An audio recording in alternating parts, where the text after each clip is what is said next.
এ মুসলমান, আল্লাহ পাক রব্বুল আলামিন বলে এই কারণে নিজের ফিকির নিজে করো। তোমার গুনাহ তুমি এমন করলা, গুনাহের দিকে যদি তাকাই কোনোদিন জান্নাত পাওয়ার আশা করা যায় না। এ মুসলমান, গুনাহের এমন অবস্থা, গুনাহ দিয়া কোনোদিন বান্দা আল্লাহ পাকের কাছে ক্ষমা আশাও করতে পারে না। কারণ আমাদের অন্যায় এত বেশি হয়ে গেছে, তওবা সারা জিন্দেগি করলেও মালিক কিন্তু আমাদেরকে ক্ষমা করার মতো অবস্থায় নেই। ইচ্ছাকৃত গুনাহ করে, প্রকাশ্যে গুনাহ করে, আবার বান্দা বারবার গুনাহ করে। শয়তান বান্দারা ধোঁকা দিয়া বলে, এ বান্দা তুই চিন্তা করিস না, তোর মালিক তো একজন আছে, বান্দা তোর যত মন চায় গুনাহ কর, আল্লাহ তোরে ক্ষমা করে দিবে। শয়তান বান্দারের নেক্সট সূরাতে ধোঁকা দেয়, যার কারণে বান্দা প্রত্যেক দিন গুনাহ করে। আজকে ঘুষ খায়, কালকে আবার গুনাহ, কালকে আবার তওবা করে, পরের দিন ঘুষ খায়, তারপরে আবার তওবা করে। কলমের দিয়া কামায়, সুন্দর করে করে হারাম টাকা কামায়, সুদের টাকা খায়, জেনা করে, আবার স্কুল কলেজের ভিতরে মিষ্টিও বিতরণ করে। আছে না নাই? আর্জেন্টিনার দল সাপোর্ট করতে যায়, ফেসবুকের ভিতরে লিখতেছে যে হুজুরদেরকে বয়কট করলাম। কেন? হুজুররা আর্জেন্টিনার বিরোধিতা করছে, খেলার বিরোধিতা করছে। প্রয়োজনে মেসির দল করতে যায়, যদি ইহুদি হওয়া লাগে তাও হইতে রাজি আছে। আসতে কয় নাউজুবিল্লাহ। কত বড় নালায়েক বেঈমান হলে এই কথা বলতে পারে? একটা মুসলমানের সন্তান যখন এই কথা জবান দিয়া বলে, আল্লাহর কসম সে কোনোদিন মুসলমান হতে পারে না। তুমি নবীর উম্মত দাবি করো, সুন্নাহ মানো না, নবীর অপমানে তোমার হৃদয় কাঁদে না। তুমি নবীর উম্মত দাবি করো, সুন্নাহ মানো না, নবীর অপমানে তোমার হৃদয় কাঁদে না। তুমি বিজাতীয় সংস্কৃতিতে সপেছ পরাণ, বিজাতীয় সংস্কৃতিতে সপেছ পরাণ। তুমি কেমন মুসলমান, তুমি কেমন মুসলমান? পারেন? নামাজের সাথে নাই পরিচয়, মানো না কোরআন, নামাজের সাথে নাই পরিচয়, মানো না কোরআন। তুমি কেমন, তুমি কেমন মুসলমান? সুদের টাকায় প্রাসাদ গড়ো, ঘুষ ছাড়ো না, দিন দুঃখী না খেয়ে মরে খবর রাখো না। তুমি ঘুষ খেয়ে অবিচার করো সাজিয়া প্রধান, ঘুষ খেয়ে অবিচার করো সাজিয়া প্রধান। তুমি কেমন মুসলমান, তুমি কেমন মুসলমান? নামাজের সাথে নাই পরিচয়, মানো না কোরআন, নামাজের সাথে নাই পরিচয়, মানো না কোরআন। তুমি কেমন মুসলমান? ঠিক কিনা? মুসলমান তাকে বলা যায় যে নিজের ইসলামকে ইহুদি নাসারার জন্য ছোট করে, সে মুসলমান। এত গুনাহ করলাম এরপরও নিজের খবর নেই, হুজুরকে বিরোধিতা করে। এ মুসলমান, আল্লাহ পাক বলেন তুই নিজের ফিকির কর। নিজের ফিকির যেই বান্দা করলো সেই বান্দা জান্নাতি, নিজের ফিকির যে করতে পারলো না সে জাহান্নামী। কারণ নিজের ফিকির যে করে সে নিজেকে গুনাহ থেকে হেফাজত করে, যে নিজের ফিকির নিজে করে না সে কোনোদিন গুনাহ থেকে বান্দাকে নিজেকে নিজে দূরে রাখতে পারে না। এই কারণে আল্লাহ বলেন, মুমিন তুমি ঈমানের রাস্তায় চলতে যে অন্যের দোষ যদি তোমার চোখের সামনে প্রকাশ পায় তুমি ধরো না। কারণ তুমি যদি ধরো তাহলে আমি আল্লাহ তোমাকে ধরতে পারি। তুমি বান্দারে ধরবার কতটুকু? আমি আল্লাহ যদি বান্দাকে ধরা শুরু করি, কিয়ামতের ময়দান পর্যন্ত বান্দাকে ধরে ধরে জাহান্নাম পর্যন্ত না নেওয়া পর্যন্ত আমি আল্লাহ ক্ষান্ত হই না। আলহামদুলিল্লাহ, আলহামদুলিল্লাহ নাহমাদুহু ওয়া নাস্তাঈনুহু ওয়া নাস্তাগফিরুহু ওয়া নু'মিনু বিহি ওয়া নাতাওয়াক্কালু আলাইহি ওয়া নাউযু বিল্লাহি মিন শুরুরি আনফুসিনা ওয়া মিন সাইয়্যাতি আ'মালিনা। من يهده الله فلا مضل له ومن يضلله فلا هادي له ونشهد أن لا إله إلا الله وحده لا شريك له ونشهد أن سيدنا وسندنا وحبيبنا وحبيب ربنا وطبيب قلوبنا ومولانا محمدا عبده ورسوله صلى الله عليه وعلى آله وأصحابه وبارك وسلم تسليما كثيرا الذي أرسله الله تعالى بالحق بشيرا ونذيرا وداعيا إلى الله بإذنه وسراجا منيرا أما بعد فأعوذ بالله من الشيطان الرجيم بسم الله الرحمن الرحيم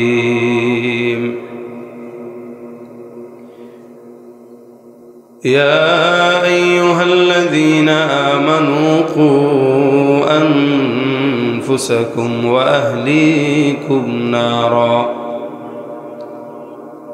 صدق الله مولانا العظيم صدق رسوله النبي الكريم وقال النبي صلى الله عليه وسلم إن في الجسد لمضغة إذا صلحت صلح الجسد كله وإذا فسدت فسد الجسد كله ألا وهي القلب أو كما قال النبي عليه الصلاة والسلام সকল জবান খুলে আওয়াজ দিয়ে দুরূদ শরীফ পড়ি আল্লাহুম্মা সাল্লি আলা মুহাম্মাদিন ওয়া আলা কামা সাল্লাইতা আলা ইব্রাহিম ওয়া আলা আলি ইব্রাহিম ইন্নাকা হামিদুম মাজিদ আল্লাহুম্মা বারিক আলা মুহাম্মাদিন ওয়া আলা আলি মুহাম্মাদ كما باركت على إبراهيم وعلى آل إبراهيم إنك حميد مجيد यहाँ हम सब मुसाफिर हो वही आखिर ठिकाना कोई आगे रवाना है कोई पीछे रवाना बलगल उला बिकमालिही कशफत दुजा बिजमालिही हसनत जमीउ खिसालिही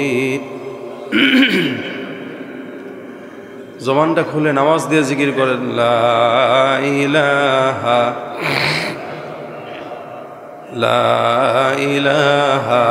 ইল্লাল্লাহ সকলে লা ইলাহা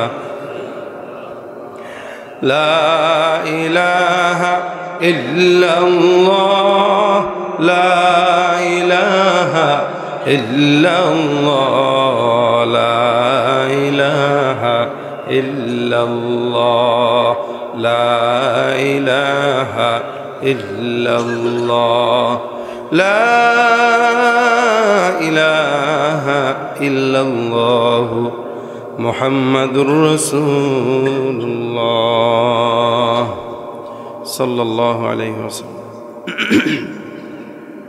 আলহামদুলিল্লাহ। হদ তালিমুল কোরআন হাফিজিয়া বহুমুখী মাদ্রাসার উদ্যোগে 10ম বার্ষিক তাফসীরুল কোরআন মাহফিলের আজকের সম্মানিত সভাপতি আলহাজ সিরাজুল ইসলাম সর্দার সাহেব, স্টেজে উপস্থিত দিন প্রিয় জাতির মাথার মুকুট ওলামা একরাম, সামনে বসা যুবক ভাই, মুরব্বী বাবারা, আল্লাহ পাক রব্বুল আলামিনের দরবারে কালিমাতুশ শুকর আদায় করি যে রব্বে কারীম রাত পর্যন্ত আমাদের সকলকে দ্বীনি মুযাকারায় শামিল হওয়ার তৌফিক দান করেছেন।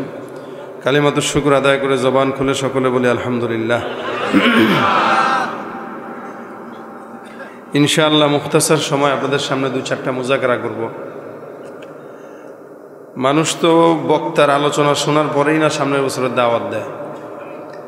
আমার খুব মহব্বতের ভাই আবুল কালাম ভাই আমার ওয়াজ না শুনেই সামনের বছরের দাওয়াত দিয়ে দিচ্ছে। আপনারাও যে আলহামদুলিল্লাহ কোন ব্যাপারটা কি? আগে শুনবেনই না, পরেই না দাওয়াত দিবেন, কি বলেন? যাক আলহামদুলিল্লাহ। আমি শারীরিকভাবে যথেষ্ট দুর্বলতা বুঝতেছি। আজকে আপনারা যে এলাকায় বসে আছেন এই এলাকার নাম, এই জেলাটা কি? আমি গতকাল ছিলাম জয়পুরহাট। কোথায়? একদম বর্ডার। আমার মাহফিলের এরিয়া থেকে বর্ডারটা দেখা যায়। অর্থাৎ আমি কালকে বলেছিলাম যে আজকে ওয়াজ করতেছি, 2 দেশের মানুষ আমার ওয়াজ শুনতেছে। এক তো ইন্ডিয়ার মানুষও শুনতেছে, বাংলাদেশের মানুষও শুনতেছে। তত দূর থেকে, সেখান থেকে আজকে আপনাদের এখানে। এরপরে বাচ্চাও ছিল অসুস্থ, তারাও আবার দুপুরবেলা এসে বিমান থেকে নেমেই হাসপাতালে নিয়ে একটু ডাক্তার দেখায়, তারপরে বাসায় এসে সারাদিন পরে 2-4 ভাত মোটামুটি খেয়ে দেরি না করে আবার সাথে সাথে এখানে আবার বহু দূর যাওয়া লাগবে। আবুল কালাম আজাদ ভাই খুবই বুঝবান মানুষ, মাশাআল্লাহ। উনি আলোচকদের মেজাজ এত বুঝে আলহামদুলিল্লাহ। আমার ভালো লাগে এই লোকটারে দেখলে। এজন্য শুরু থেকে আপনাদেরকে আমি যেই কথা বলতাম ওইটা উনি বলে দিয়েছেন যে কোনো প্রকার আবদার, জোর দাবি কোনো কিছুই চলবে না যতক্ষণ শরীরে কুলায়। আমি ঠান্ডা মাথায় কথা বলবো, গলার অবস্থাও খারাপ, শারীরিকভাবেও দুর্বল। আমি আপনাদেরকে টোকা দেব, আপনারা আওয়াজ দিবেন। যদি পারেন তাহলে ওয়াজও হবে, 2-4টা গজলও হবে ইনশাআল্লাহর আওয়াজে। মনে হয় করোনায় ধরছে আপনাদেরকে। এটা বুঝলেন তো দেরি করে দিলেন কেন? আপনারা জানেন যে আমি কি চাই, আপনারা জানেন যে আমার কি দরকার। এটা দেওয়ার পরও, জানার পরও যদি না দেন, আমি আলোচনা চোখ বন্ধ করে বাস করে চলে যাব। আর যদি মনে করেন আওয়াজ একটু আমার মন মতো হয়, তাহলে আপনাদেরকেও আপনাদের সন্তুষ্ট করার জন্য যেটা দরকার সেটা দিয়ে যাব। পিছনওয়ালারা কিচ্ছু বলে না, পিছনওয়ালারা কয় না কেন? জোরে বলেন ঠিক কিনা? সবাই মিলে আওয়াজ দিয়ে আলহামদুলিল্লাহ। মুখতাসার সময় আলোচনা হবে।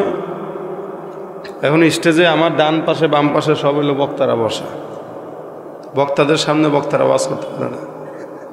আবার আপনারা যারা আছেন আলহামদুলিল্লাহ, এরা যদি সজাগ থাকেন, সতেজ থাকেন, তাহলে কিছু কথা বলবো। আল্লাহ যদি তৌফিক দান করে আয়াতের অনুকূলে, আল্লাহ পাক যে কথাগুলো আমার এবং আপনাদের আমলের নিয়তে বলার, শোনার তৌফিক দান করে, বলেন আমিন।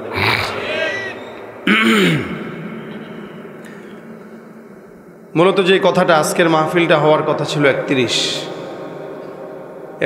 তারিখ থেকে, সেটা 21, 10 দিন আগানো। বহুত কষ্ট মুজাহাদা করে, কি কষ্ট আর মুজাহাদা গেছে এটা আমার উপরে, আমি জানি। আজকের যে প্রোগ্রামটা যিনি নিয়েছিলেন জামালপুরে, 2টা প্রোগ্রাম নিয়েছিলেন, ইনি আমার খুব কাছের বন্ধু, আমাদের বাংলাদেশের বর্তমান ধর্মমন্ত্রী সাহেবের PS। তো সে তার এলাকায়, যেহেতু ধর্মমন্ত্রীর বাড়িও জামালপুর, তার নিজস্ব বাড়ির মাহফিল করতো। আমার কাছে সাহেব 1.5টা আমার দেন, অনেক আগেই। আমি তারে ভুলভাল বুঝায় বলছি, ভাই আপনি তো বন্ধু মানুষ, কিন্তু এক জায়গায় তো ডেট একটা দেওয়া লাগবে, ওখানে না গেলে মারি খাওয়া লাগবে। আপনার বিপদ হয় এটা আমি চাই না, প্রয়োজনে আমি আমার মাহফিল করলাম না, আপনি আপনার ওই জায়গায় আগে সেভ করেন। এই সেই কথা বইলা তারপরে আজকের 21 তারিখটা বের করছে। তো দেখেন, এর ভিতরেও কিছু 2 নাম্বারই মানুষ করে। যেমন আপনারা জানেন, আপনাদের পাশের কোনো একটা এলাকায়, আমি জানিও না, আমার ঘুণাক্ষরেও জানা নাই, পোস্টার আমার কাছে কালাম ভাই দিয়ে বলতেছে, আপনি কি এই দিনে দাওয়াত রাখছেন? আমি বলছি, আমি চুকনগরে যাই হলো আবুল কালামের জন্য, সেখানে তো চুকনগরে আবুল কালাম ছাড়া কেউ আমারে নিতে পারে নাই। এই কোন আল্লাহর বান্দা যে আমারে দাওয়াত দিয়ে রাখছে, আবার টাকাও দিয়ে দিছে, অথচ আমি নিজেই জানি না। গতকাল আমি যেখানে মাহফিল করছি তার আগের দিন ওই পার্শ্ববর্তী এলাকায়, আমি জানি না। আমার নামে পোস্টার টোস্টার ছাপায় টাকা পয়সা কারে দিয়েছে, কোন ব্যাক করলে আল্লাহ মাবুদ জানে। আমারে ফোন দেওয়া, হুজুর আসতেই হবে, নাহলে ইজ্জত শেষ। আমি কি ইজ্জতকে আমি শেষ করছি না নিজেরটা নিজে খোয়াইছেন? মানুষ যেখানে 1 বছর আগে ডেট পায় না, সেখানে আপনারা 1 মাস আগে ডেট নেন। চিন্তা তো করা উচিত যে সাঈদ আহমদের ডেট অন্তত 1 মাস আগে মিলবে না, এইটা তো অন্তত বোঝা উচিত। যারা বুদ্ধিমান এরা তো একটু বুঝবে কিভাবে মিলে। আপনি 2 মাস আগে 1 বছর আগে ডেট দিয়ে পাই না, 24 সালের ডেট এখন দিতেছি, তাও মানুষ পাবে কিনা সন্দেহ। কারণ মানুষ কোটি কোটি বাংলাদেশ, আমরা মাহফিল আর কয়টা করি? তাই হাজারো মানুষ যদি 1000 মানুষও যদি যোগাযোগ করে, তাও তো দিতে পারবো না। সেখানে কোটি মানুষের ভিতরে ডেট নিতে গেলে তো 5 বছর আগে যোগাযোগ করা দরকার। সেখানে 1 সপ্তাহ 2 মাস আগে 1 মাস আগে কার কাছে না দেখে না শুনে আপনারা টাকা দেন, প্রতারিত হন। এটা একটু সাবধান থাকবেন আপনারা। মনে রাখবেন, এই চুকনগরে আমি যদি আসি, একমাত্র আবুল কালাম ভাইয়ের কথায় আসি, কারণ উনি আমার খুব মহব্বতের। একত আমি এই এলাকাগুলো আসি না, একটা কারণ হইল যেহেতু অনেক দূর। আমি প্রোগ্রাম করি কাছাকাছি, যেখানে 1 ঘন্টা 2 ঘন্টার রাস্তায় যাওয়া আসা করা যায়, এতে আমাদের শরীর ভালো থাকে। সেখানে এই জায়গাটায় আসা, তার মানে আবুল কালাম ভাই আমার খুব কাছের লোক এবং বিশ্বস্ত কাছের মানুষ। যদি যাই এরকম কাছের মানুষদের প্রোগ্রাম করি, আপনারা সামনে থেকে যদি কোনো প্রোগ্রামের প্রয়োজন হয় ওনার সাথে কথা বলবেন, এছাড়া সরাসরি আমার সাথে কথা বলবেন। কারণ আমরা প্রোগ্রাম সরাসরি নিজে রাখি।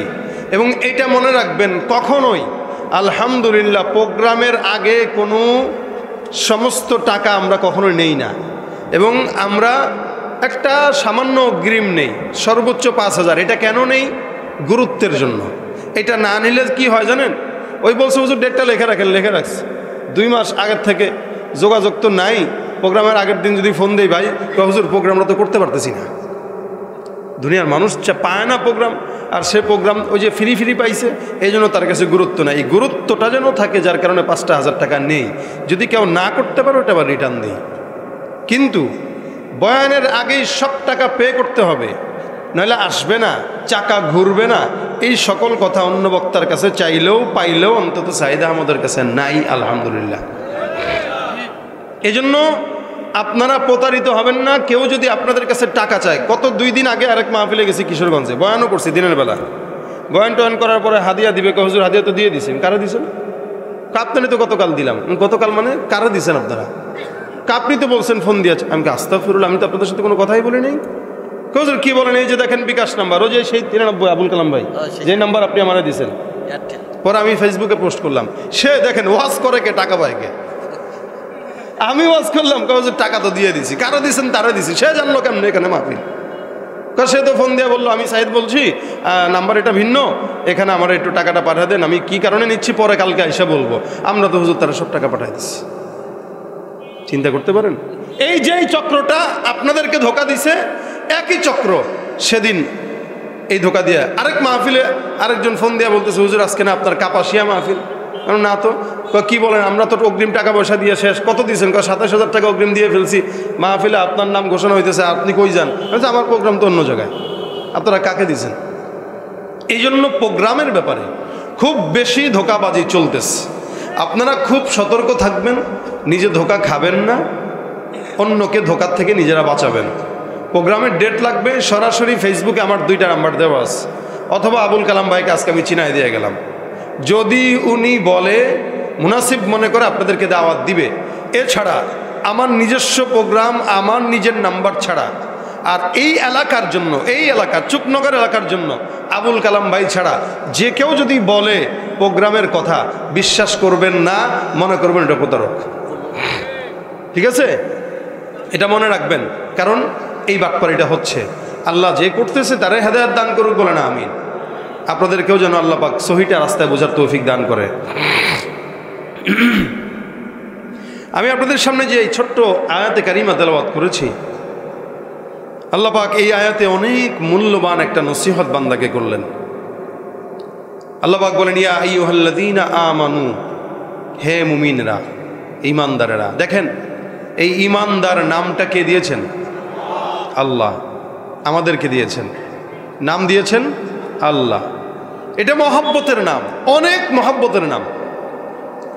আল্লাহ পাক মহব্বত করে আপনাকে আমাকে ঈমানদার বলেছেন।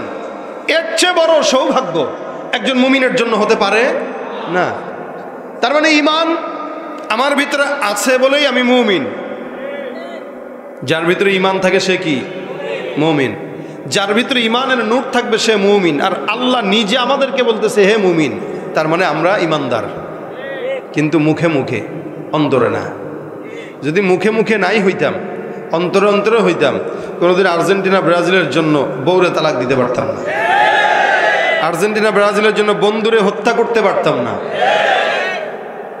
কিন্তু আমাদের মুখে মুখে বাকি, ঈমান ভিতরে নাই। আল্লাহ পাক বলেন হে মুমিনেরা, তোরা তো ঈমানদার নিজেকে দাবি করস, তো তোদেরকে একটা নসিহত করি, কু আনফুসাকুম, তোমরা নিজেরা নিজেদেরকে বাঁচাও, হেফাজত করো জাহান্নামের আগুন থেকে, দোজখের আগুন থেকে, গুনাহ থেকে নিজেকে নিজে বাঁচাও। কথা বুঝতেছেন? ঘুমাইতেছেন নাকি? নিজেরা নিজেকে বাঁচাও। আমরা সমাজের ভিতরে অন্যকে নিয়ে ফিকির করতে পছন্দ করি বেশি। অন্যে কি করলো, অমুকের বিরুদ্ধে, তমুকের বিরুদ্ধে গীবত, শেকায়াত যা আছে আমরা সমাজে এটা করতে পছন্দ করি বেশি। এই জন্য আল্লাহ বান্দারে নসিহত করলেন কু আনফুসাকুম, নিজেকে নিজে বাঁচাও। নিজে তুমি জাহান্নামের আগুন থেকে আগে বাঁচো, তারপর অন্যের ফিকির করো।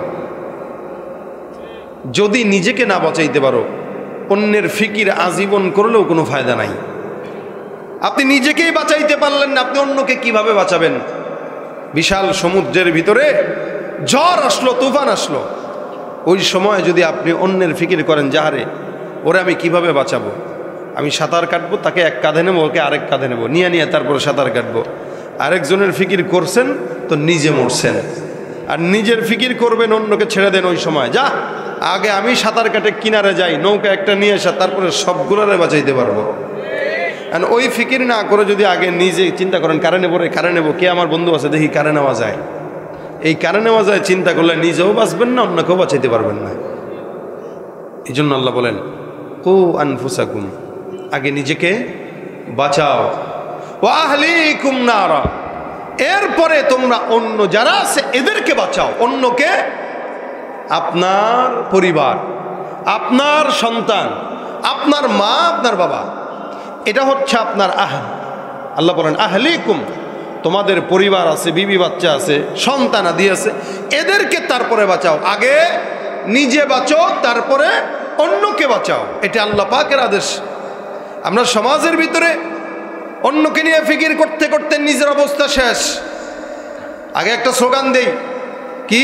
নারায়ে তাকবীর, আল্লাহু আকবার, আল কোরআনের আলো, কথা কয় না, জোরে বলেন, আল কোরআনের আলো। এই যে ঘরে ঘরে জালো বলছেন, এটাই হলো অন্যের ফিকির, এটা নিজের ফিকির না। ঘরে ঘরে জালো বা সংসদে জালো, যেটাই বলেন, এগুলো হলো সব অন্যের ফিকির, নিজের ফিকির না। আমি এই স্লোগানটাকে একটু পরিবর্তন করে যদি আপনারা বুঝাই, আল কোরআনের আলো, দিলে দিলে জালো। কিসে কিসে বলেন? দিলে দিলে জালো মানে কু আনফুসাকুম, দিলে দিলে জালো মানে আলাইকুম আনফুসুকুম, তোমরা নিজেরা নিজেকে বাঁচাও। এটাই হলো আল কোরআনের আলো, দিলে দিলে জালো। ঘরে ঘরে জ্বালাইতে যায়া, সংসদে জ্বালাইতে যায়া, নিজের ভিতরে নাই নবীর সুন্নাত, এই ঘরে ঘরে আগুন জ্বালতেছে। চিন্তা করছেন যে নিজেরকে সুন্নতের আলোয় জ্বালাইতে পারলো না, সে সংসদকে কেমনে জ্বালাবে? কিভাবে জ্বালাবে? ঘরে ঘরে কিভাবে জ্বালাবে? আমরা গ্রাম দেশে একটা জিনিস দেখতাম আগে, ওই পাটকাঠিতে আগুন ধরাইতো, ধরায় এলাকায় এলাকায়, বাড়িতে বাড়িতে কুপিতে আগুন দিত। যেই ঘরে আগুন জ্বলতো, চারপাশের 10-15 জনের ঘরওয়ালারা এসে কুপি নিয়ে আসো, এসে বলতো আমাদেরকে একটু আগুন দেন। দেখছেন আপনারা এটা? অধিকাংশ হইতে পোলাপান, দেখবে কোত্থেকে? তা আমরা ছোটবেলায় এটা দেখতাম, কুপি নিয়ে 14 জায়গার ঘর থেকে আইসা এসে সিরিয়াল দেয়া, আমাদেরকে একটু দেন, আমাদেরকে। যেই ঘরওয়ালা আগুন জ্বালাইছে পাটকাঠিতে, সে এখন 14 জনরে বিলাইতে বিলাইতে বিলাইতে বিলাইতে অবশেষে দেখতো থপ করে নিজের আগুনটা নিভে গেছে। হয়তো না এটা নিভে গেছে। হাই হাই হাই, মানুষের ঘর জ্বালাইতে যায়, নিজের ঘরে অন্ধকার। আল কোরআনের আলো ঘরে ঘরে জ্বালতে যায়, এখন নিজের ঘরে নাই নামাজ, নিজের ঘরে নাই রোজা, নিজের ঘরে নাই পর্দা, নিজের ঘরে নাই সুন্নতের কোনো বালা, সে অন্যের ঘরে আগুন জ্বালায়। এই জন্য স্লোগান হবে ভিন্ন, আল কোরআনের আলো দিলে দিলে জালো। কোথায় জ্বালবে? দিলে দিলে দিলে দিলে। কু আনফুসাকুম, নিজেকে বাঁচান মিয়া।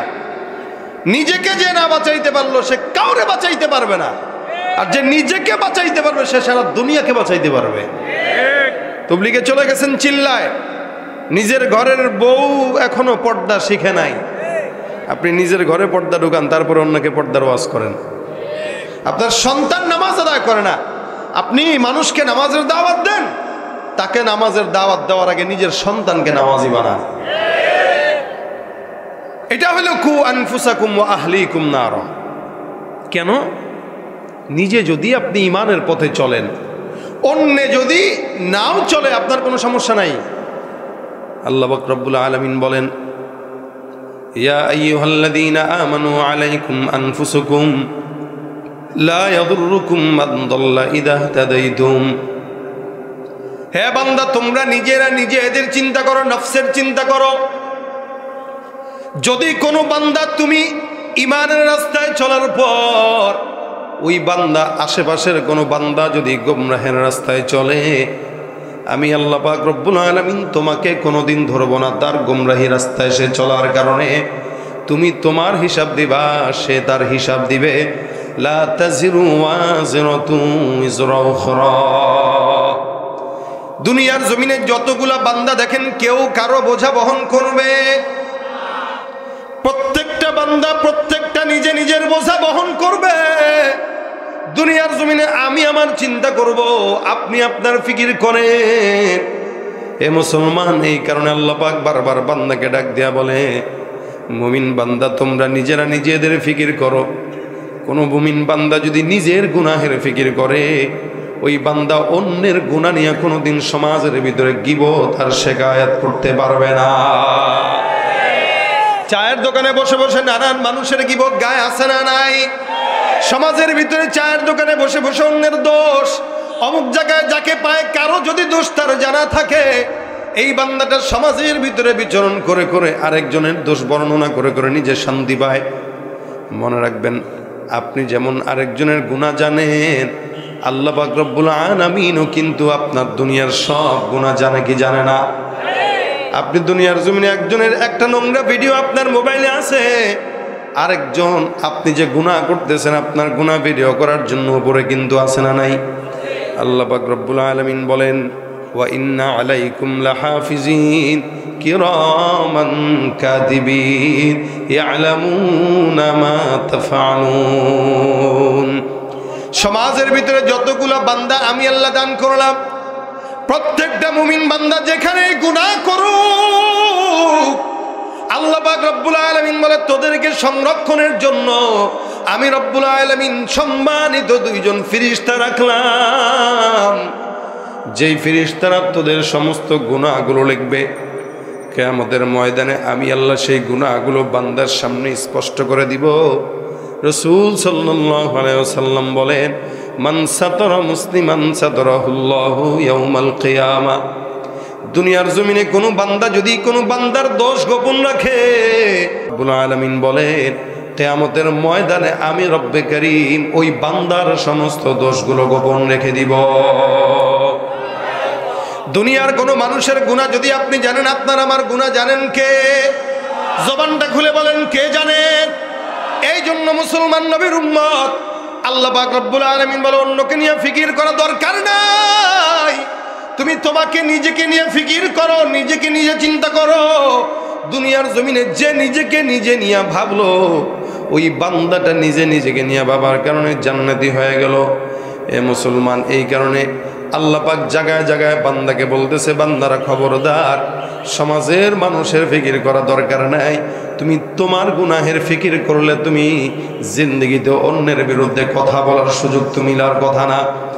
তুমি প্রত্যেক দিন কতগুলা গুনাহ করতেছো, সকালবেলা থেকে রাত্রে পর্যন্ত, হাঁটতে হাঁটতে গুনাহ, শুইতে শুইতে গুনাহ, পশমে পশমে গুনাহ। প্রত্যেকটা বান্দা গুনাহগার। আল্লাহ পাক রব্বুল আলামিন বান্দাকে গুনাহের মজা দিলেন, আবার বান্দাকে গুনাহের সাজার ভয় দিয়েছেন, ঠিক কিনা বলেন?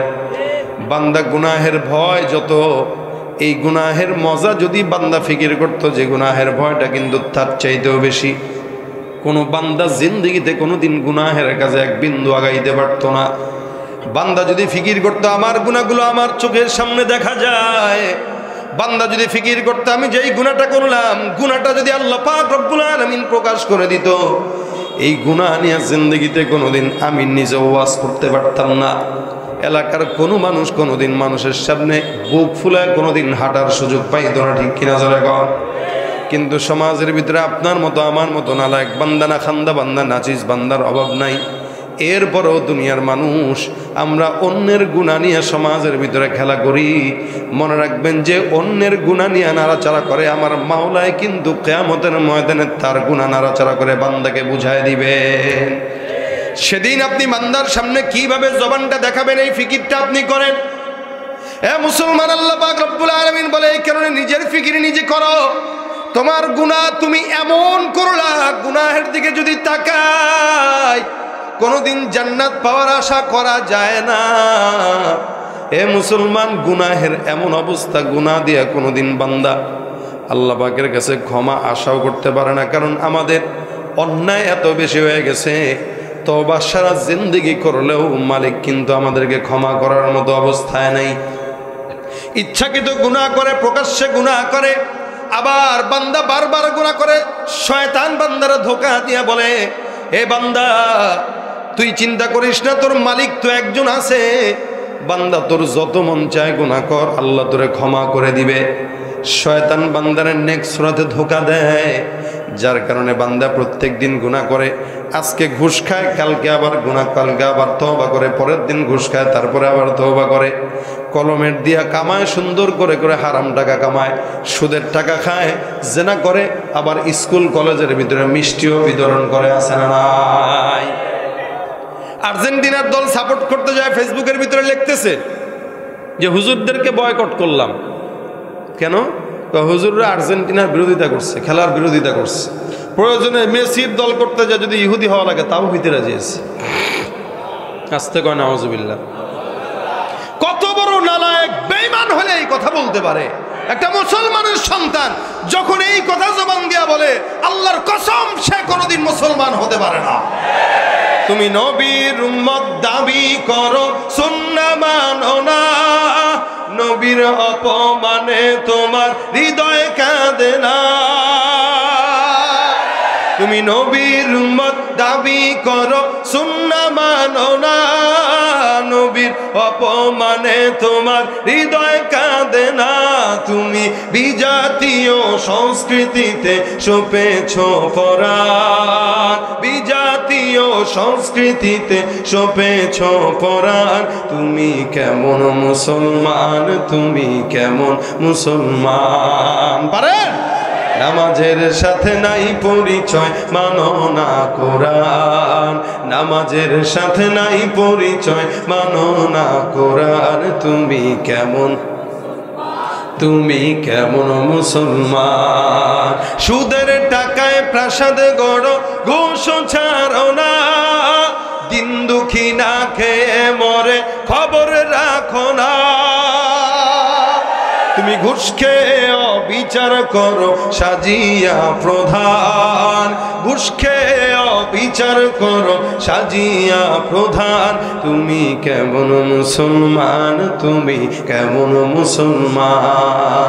নামাজের সাথে নাই পরিচয়, মানো না কোরআন, নামাজের সাথে নাই পরিচয়, মানো না কোরআন। তুমি কেমন মুসলমান? ঠিক কিনা? মুসলমান তাকে বলা যায় যে নিজের ইসলামকে ইহুদি নাসারার জন্য ছোট করে, সে মুসলমান। এত গুনাহ করলাম এরপরও নিজের খবর নাই, হুজুরকে বিরোধিতা করে। এ মুসলমান, আল্লাহ পাক বলেন তুই নিজের ফিকির কর। নিজের ফিকির যেই বান্দা করলো সেই বান্দা জান্নাতি। নিজের ফিকির যে করতে পারলো না সে জাহান্নামী। কারণ নিজের ফিকির যে করে সে নিজেকে গুনাহ থেকে হেফাজত করে। যে নিজের ফিকির নিজে করে না সে কোনোদিন গুনাহ থেকে বান্দাকে নিজেকে নিজে দূরে রাখতে পারে না। এই কারণে আল্লাহ বলেন, মুমিন তুমি ইমানের রাস্তায় চলতে যে অন্যের দোষ যদি তোমার চোখের সামনে প্রকাশ পায় তুমি ধরো না, কারণ তুমি যদি ধরো তাহলে আমি আল্লাহ তোমাকে ধরতে পারি। তুমি বান্দারে ধরবার কতটুকু, আমি আল্লাহ যদি বান্দাকে ধরা শুরু করি কিয়ামতের ময়দান পর্যন্ত বান্দাকে ধরে ধরে জাহান্নাম পর্যন্ত না নেওয়া পর্যন্ত আমি আল্লাহ ক্ষান্ত হই না। আল্লাহর ধরা বেশি না বান্দার ধরা বেশি। ওয়ামাকারু ওয়ামাকারাল্লাহ ওয়ামাকারু ওয়ামাকারাল্লাহ ওয়াল্লাহু খায়রুল মাকিরিন। আল্লাহ পাক রব্বুল আলামিন বান্দাকে যদি ধরে, ওই বান্দা কশ্চিন কালেও বান্দা নিজেকে আল্লাহর রাস্তা থেকে, আল্লাহর পাকড়াও থেকে বান্দা নিজের হেফাজত করতে পারে না। এ মুসলমান, এখানে কৃষকরা আছেন, মুরব্বীরা আছেন, যুবকেরা আছেন, বাচ্চারা আছেন, অল্প বয়সী স্কুল কলেজের ছাত্র ভাইয়েরাও আছেন। সমাজের ভিতরে অন্যের দোষ নিয়ে তালাশ না করেন, নিজের ফিকির করেন। প্রত্যেক দিন যেই গুনাহ করি আপনি আমি, এই গুনাহ যদি মাওলা পাক রব্বুল আলামিন দুনিয়ার মানুষের সামনে প্রকাশ করতেন, আল্লাহর কসম কোনোদিন বান্দা বুক ফুলায় সমাজের ভিতরে হাঁটতে পারত না। অন্যান্য নবীর জামানায় পয়গম্বরের উম্মতদেরকে আল্লাহ পাক রব্বুল আলামিন এমনভাবে অন্যায়কে করার পর ধরতে, বান্দা গুনাহ করার পর দরজায় লেখা হয়ে যাইত কাফের, বান্দা জিনা করার পর লেখা হয়ে যাইত জানি। আল্লাহর নবী ডাক দিয়া বলে, আল্লাহ আমার বান্দারা যদি গুনাহ করে, মালিক তুমি আমার বান্দাদেরকে কিচ্ছু বইলো না, আমার বান্দাদেরকে কোনোদিন গজব দিয়া হত্যা করো না, আমার বান্দাদেরকে কোনোদিন তুমি মহামারী দিয়া দুনিয়ার জমিন থেকে ধ্বংস করো না।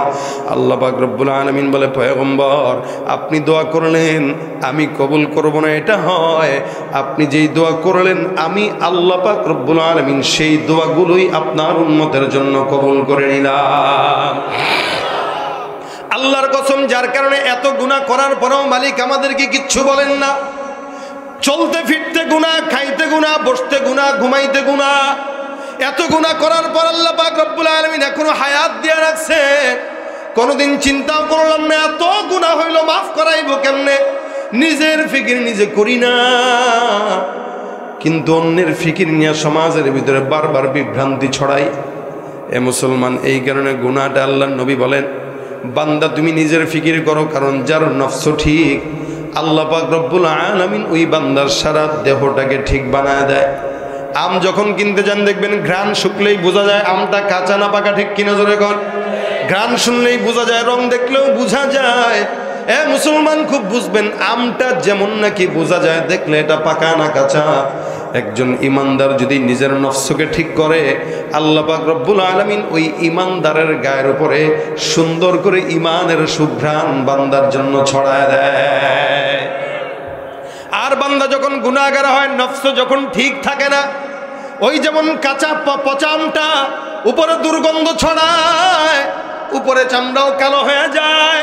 ওই কোন মুমিন বান্দা যদি গুনাহ করে, মুমিন বান্দার গুনাহের কারণে, মুমিন বান্দার গায়ে যখন নাকি গুনাহ করে, কোনো বান্দা যখন গুনাহ করে, গুনাহের কারণে বান্দার উপরে দুর্নীতি, ঘুষ, চাঁদাবাজি, চুরি, রাহাজানি, অন্যায়, অবিচারের দুর্গন্ধ ছড়ায়। এটার দ্বারাই বোঝা যায় বান্দা কে কতটুকু ভালো। দেখবেন আল্লাহওয়ালাদেরকে চেহারার দিকে তাকাইলেই বোঝা যায়, কারণ আল্লাহ পাক রব্বুল আলামিন বান্দার চেহারার ভিতরে সুন্দর করে একটা আলামত দিয়া দিয়েছেন। এ মুসলমান, বুজুর্গ হইতে গেলে কিন্তু বেশি বেশি নামাজ লাগে না। কোনো বান্দা যদি নিজের ফিকির নিজে করে, ওই বান্দাটা বুজুর্গ হতে পারে। বুজুর্গ হওয়ার জন্য তাহাজ্জুদ দরকার আছে? আছে না। বুজুর্গ হইতে গেলে দান দরকার আছে? আপনারা কইবেন আছে, আমি বলবো না। বুজুর্গ হইতে গেলে শুধুমাত্র তাহাজ্জুদের দরকার নাই, বুজুর্গ হতে গেলে নামাজ বেশি দরকার নাই, জিকির বেশি দরকার নাই। বুজুর্গ যদি কোনো বান্দা হতে চায়, ওই বান্দার জন্য সবচাইতে বড় একটা আমল হলো গুনাহ থেকে বান্দা বেঁচে থাকো। বড় বুজুর্গ কিন্তু তাহাজ্জুদের নামাজ আদায় করার নাম নয়। অসংখ্য বান্দারা আছে তাহাজ্জুদ পড়ে আবার সুদের টাকা উঠায়। অসংখ্য বান্দারা আছে 5 ওয়াক্ত নামাজ পড়ে, হাজী সাহেব হজ করে, কিন্তু আবার দুর্নীতিও ছাড়তে পারে না। এই কারণে বুজুর্গ তাকে বলে না যে তাহাজ্জুদ পড়ে, যে রোজা রাখে, যে দান করে, যে সদকা করে। সবচাইতে বড় বুজুর্গ সে যেই বান্দা নিজের নিজে গুনাহ থেকে হেফাজত রাখতে পারে। ভাইরা আমার, নিজেকে নিজে গুনাহ থেকে বাঁচানোর নামই হলো বড় বুজুর্গ। এই কারণে আল্লাহ পাক বান্দার চেহারার ভিতরে আলামত দিয়ে দেন। আল্লাহ পাক ডাক দিয়া বলেন, বুজুর্গ কাকে বুঝবা? আলামত দিয়া দিলাম, সীমাহুম ফি উজুহিহিম মিন আথারিস সুজুদ। মুমিন বান্দার চেহারার ভিতরে আল্লাহ পাক রব্বুল আলামিন বলেন, মুমিন বান্দার চেহারার ভিতরে সেজদার আলামত প্রকাশ পাবে। মুমিন বান্দার চেহারার দিকে তাকাইলেই বোঝা যাবে বান্দা নামাজি না বেনামাজি। ঠিক কিনা জোরে কর। যার বান্দার নফস ঠিক আছে যে নামাজি হবে, যদি নফস ঠিক নাই বুঝতে হবে বেনামাজি। বেনামাজি কোনোদিন নফস ঠিক রাখতে পারে না। নফস ঠিক রাখার জন্য 5 ওয়াক্ত নামাজ দরকার আছে না নাই? আল্লাহর নবী বলেন, এ মুসলমান, আমাদের সমাজের ভিতরে অনেক ভণ্ড বেঈমান আছে, যারা বলে আমার নামাজ না থাকলেও ঈমান ঠিক আছে। আছে না নাই? নামাজ নাই, রোজা নাই, হজ নাই, যাকাত নাই, মাগার ঈমান ঠিক। আমি বলবো তোর তো ঈমানই নাই, ঠিক থাকবে কই? নবী আমার বলেন, ঈমান আর কুফরের ভিতরে পার্থক্য কি? জোরে বলেন কি? ঈমান আর কুফরের ভিতরে পার্থক্য নামাজ। এই কারণে মুমিনের চেহারায় নামাজের আলামত প্রকাশ পাবে। আল্লাহ পাক রব্বুল আলামিন বলেন, তাকাইলেই বুঝবা ব্যক্তিটা নামাজি। এ মুসলমান সমাজে এই কারণে আল্লাহ পাক কোরআনে বলেন, বান্দা আল্লাহর সবচেয়ে নিকটবর্তী হওয়ার সবচেয়ে বড় মাধ্যম হইল নামাজ। আল্লাহ পাক রব্বুল আলামিন বলেন, ওয়াসজুদ ওয়াকতারিব, বান্দা সিজদা দাও আর আমি আল্লাহর নিকটবর্তী হও। কিসের মাধ্যমে আল্লাহর নিকটবর্তী হয়? জোরে বলেন। নামাজের মাধ্যমে, সিজদার মাধ্যমে। সাহাবা আজমাইন বলেন, আমরা কখনো কখনো দেখতাম পয়গম্বর নামাজ পড়তেন, আল্লাহর নবীর দিল এমন অবস্থা ছিল, নামাজের হালত ছিল এমন, নবী আমার নামাজে দাঁড়াইতেন। কখনো কখনো দেখতাম পয়গম্বর যেন কি খাবেন, কি ধরবেন। সাহাবা আজমাইন নামাজের পরে ডাক দেয়া বলেন, ইয়া রাসূলুল্লাহ, আপনি নামাজের ভিতরে কি যেন ধরতে যান, কি যেন খাইতে যান হুজুর। নবী আমার বলেন, তোমরা কেমনে বুঝলা? সাহাবীরা ডাক দিয়া বলতেন, ইয়া রাসূলুল্লাহ, আপনার দাড়ি মোবারক নড়াচড়া করতে, তাই আমরা বুঝতাম আপনি কিছু একটা খাইতে চান অথবা ধরতে চান। আল্লাহর নবী ডাক দিয়া বলেন, সাহাবা আজমাইনের দল, আমি পয়গম্বর যখন নামাজ আদায় করি, আল্লাহ পাক নামাজের ভিতরে জান্নাতের ফলমূল আমি পয়গম্বরের চোখের সামনে বিছায়া দেয়। এটা হলো বান্দার নামাজের একাগ্রতা, যেটা বান্দার নফসকে ঠিক করে দেয়, বান্দাকে নিজেকে নিজে নিয়ে ভাবার চিন্তা ফিকির ঢুকায় দেয়। এই কারণে নবী বলেন, নামাজ যদি পড়ো, এক সাহাবীর বেশে পয়গম্বরের কাছে জিবরিল ফেরেশতা এসে ডাক দেয়া বলেন, ইয়া রাসূলুল্লাহ, ইবাদত যদি করা লাগে কেমনে করবে? ইবাদত কি, কেমনে করা উচিত? নবী আমার ডাক দেয়া বলেন, আনতা আবুদাল্লাহা কাআন্নাকা তারাহ ফাইন লাম তাকুন তারাহু ফাইন্নাহু ইয়ারাক। ইবাদত বান্দা এমন ভাবে করবা যাতে তুমি ইবাদতের ভিতরে তুমি তোমার মাওলাকে দেখো। কাকে? মাওলারে দেখা সম্ভব? কথা কয় না। রাসূল বলেন, ইবাদত এমন ভাবে করো, আনতা আবুদাল্লাহা কাআন্নাকা তারাহু ফাইন লাম তাকুন তারাহু ফাইন্নাহু ইয়ারাক। নামাজের ভিতরে তুমি দাঁড়ায় গেলা, তোমার খেয়াল রাখবা তুমি তোমার মাওলারে দেখো। আর যদি তোমার দিলে খেয়াল না হয়, তুমি তোমার দিলের হালতটা এমন রাখো, আমি নামাজে দাঁড়াইলাম, কেউ না দেখুক, দেখেন কে? আল্লাহ পাক রব্বুল আলামিন 24টা ঘন্টা কোনো বান্দাকে কেউ যদি না দেখেন, দেখেন আমার আল্লাহ। যার কারণে এই জিনিসটা যদি কোনো বান্দা ফিকির করে যে আমার মাওলা আমারে দেখে, আল্লাহ পাক রব্বুল আলামিনের দেখার ভয় যদি কোনো বান্দা দিলে রাখে, ওই বান্দা কোনোদিন ঘুষ, দুর্নীতি, চাঁদাবাজি, রাহাজানি করতে পারে না। ভাইরা আমার খুব বুঝবেন, এই কারণে আল্লাহ পাক রব্বুল আলামিন বলেন, তোমরা তোমাদের নফসের ফিকির করো। নফস যখন ঠিক হবে বান্দা নামাজ ধরবে, নফস যখন ঠিক হবে বান্দা ইবাদত ধরবে, নফস যখন ঠিক হবে বান্দা চুরির থেকে বাঁচবে, নফস যখন ঠিক হবে বান্দা গুনার থেকে বাঁচবে, নফস যখন ঠিক হবে বান্দা জবান দিয়ে মাওলার জিকির উঠায় দিবে, নফস যখন ঠিক হবে বান্দা কোনোদিন কোনো মানুষের জায়গা জমি নিয়া দুর্নীতি করতে পারবে না। ঠিক কিনা জোরে কর। ভাইরা আমার, এটা হলো নিজের নফসকে নিয়ে ফিকির করা। সাহাবা আজমাইনরা নিজের নফসকে নিয়ে ফিকির করতেন। এক সাহাবী আল্লাহর নবীর কাছে এসে ডাক দিয়া বলতেছেন, হানজালা রাদিয়াল্লাহু তাআলা আনহু পয়গম্বরের কাছে এসে ডাক দিয়া বলেন, ইয়া রাসূলুল্লাহ, আমার নফসের অবস্থা কেমন? আমি মনে হয় মুনাফিক হয়ে গেছি। আল্লাহর নবীর কাছে একজন সাহাবী এসে ডাক দিয়ে বলেন, পয়গম্বর, নিজের নফসকে যখন নিজের দিকে তাকাই মনে হয় আমি মুনাফিক হয়ে গেছি। নবী আমার ডাক দিয়া বলতেছেন, কেন? তোমার এই জিনিসটা কেন আসে?